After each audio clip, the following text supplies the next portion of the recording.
Alright guys, Hayzink here, welcome back to the channel for another Street Fighter Duel video. So, in this one I am going to attempt to give you the most complete guide I can for the workbench and how I make decisions in the workbench, and basically how I feel like you should make decisions in the workbench, because going forward you won't need to keep looking at different guides on how you should do this, how you should do that, because it's always going to be the same and it will just basically change depending on what teams you're running and stuff like that. Okay, so we'll start off by going into the workbench. You guys know, and that's what I set my score with. It can be seen on the leaderboards anyway, so like I'm not trying to hide it or anything.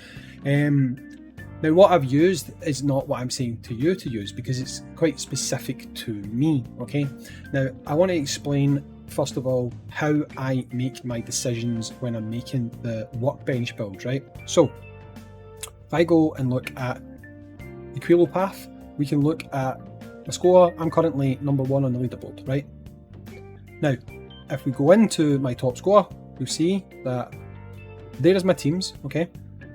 Team 1, Team 2, Team 3, okay? So, for Team 1, my DPS on this team is Blanca. Right? I'm using Blanca. I do one turn with Ryu just to get a little bit of buffing going, but my main DPS character is going to be Blanca, okay? If I move on and I look at my second team, on this team setup, my main DPS is Gale. However, I'm obviously getting a bit of damage coming from my Ken as well. Okay, so my Monster Hunter Ken is also doing damage. So far, remember, what we've got is, we've got an Agility, who is a legend, being my DPS character. On this one, we have a Wind and an Inferno character, being my DPS character. Yeah. If we go and look at the final one, on here I've got Vega being my main DPS, and he is obviously of the Inferno class, but as my kind of sub DPS, I've also got Gen on here. Gen and Vega share something in common, and that is they are both assassins. Okay, so that is all important, because when it came to me building my workbench, you'll notice that everything I mentioned there, I have on here, okay? So let me just break it down to you, why I've chosen these things and what they do, right? So first of all, we've got the Assassin Core Type B, right? This one is going to give me crit rate and crit damage, which is good, okay? And if you look at the specific bonus that goes to the class of the fighter when it's equipped, at level 10, it increases the damage of combo 1 and combo 3 by 10%, okay?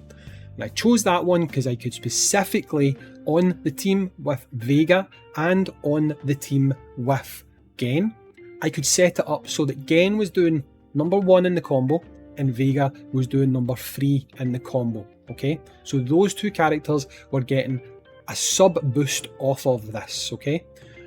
Along with that, because I've got Ryu, for me anyway, in Team 1, he triggers a combo at number 3, so he gets a bonus to this, his damage as well, because of combo 3, okay? If I look at my next core, which is the Wind core, this one, obviously, I've chosen this one because I am getting crit rate damage, which is what I wanted, okay?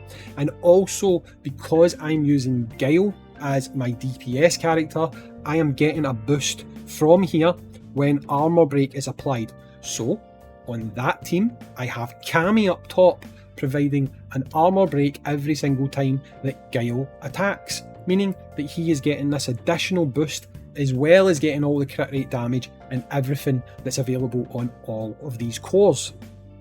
Now if we move on to the next one, Master. Okay, you obviously know by now, the Master one is there because I'm getting crit rate damage and I'm getting crit rate, and it's also giving Gen a little bit of a boost when Gen is doing that extra damage, okay? Not a lot, to be honest. The Master one's more there for the pure crit rate and crit rate damage, but Gen is benefiting from the specific bonus that's applied down at the bottom, okay? Then we have the Agility core type, okay? Now the Agility core type is quite important, because if we go and look at the teams, and I go to Team 3, you can see that on Team 3, we've got Vega, who is Agility, he is also Inferno, and he is also an Assassin. So 3 of these cores are boosting him. Again, if we look again, he is Agility, Assassin and Master. So 3 of these cores are boosting him as well. Okay, as well as the boost applying to the men up here, which is going to be our flame, or not flame, but fashion blanker, right? So what does this one do? This one obviously gives me dodge, crit rate, crit damage, awesome. But if we look at the actual typing bonus, it's going to, when an attack triggers crit, deal additional true damage equal to 10% of attack. Now my whole function is built around crit and crit rate damage, so that is something you should expect to see triggering quite a lot, okay? That is why I use this agility core. And the final one that I use is the Inferno core type. We've been over this, loads of different Inferno characters, multiple boosts coming from multiple different things. At the bottom, these guys are going to get a speed point increase, which every time your speed is like higher, you're going to get additional crit rate, meaning that the likes of my Vega, the likes of my Evil Ryu that I'm running, and the likes of my Monster Hunter Ken are all going to get more crit rate because I have this core active. So you can see that I have built these cores specifically for my team builds, right?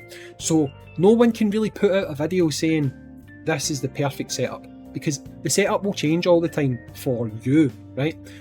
And the thing that you should do when you are building these cores is really take a look at what you can get a kind of double effect from, right? So for example, just as an example, if you were going to have someone like your Monster Hunter Ken being a lot more involved and a lot more of a damage dealer, you might want to go with something like this, because this is going to be, upon landing a crit, increases crit damage and effect accuracy by 5% for 5 seconds.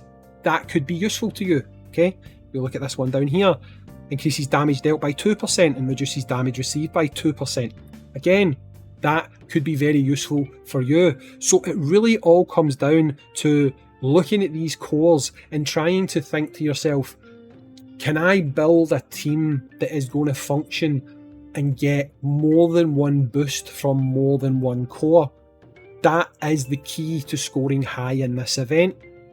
And again, there isn't really a one-size-fits-all approach to it, but if you take the time, you can customize your teams depending on what you've got in your box to really maximize the bonuses that you can get from this workbench. And honestly, with a little bit of thinking, you can really elevate your scores to that next level and score a lot more points. So I just wanted to take a bit of time to go over this, because it isn't just as simple as looking at the leaderboard and seeing what modules are they using, because there's a lot more to it than simply the modules they're using, getting the flat boosts. Those category boosts you get at the bottom, if you've optimized your team, they are what is elevating your scores to the really high levels. So guys, take a bit of time, look through your box, match these up, and you will see your scores going up by quite a bit, okay? Anyway, I hope that me going into a bit more detail about this has helped you to understand it a bit better, and in future, if we get something like this, from the word go, you should hopefully see your scores getting a lot better. Anyway, I've been Hayzink, I appreciate you taking the time to watch, and I'll catch you all in the next video. Peace.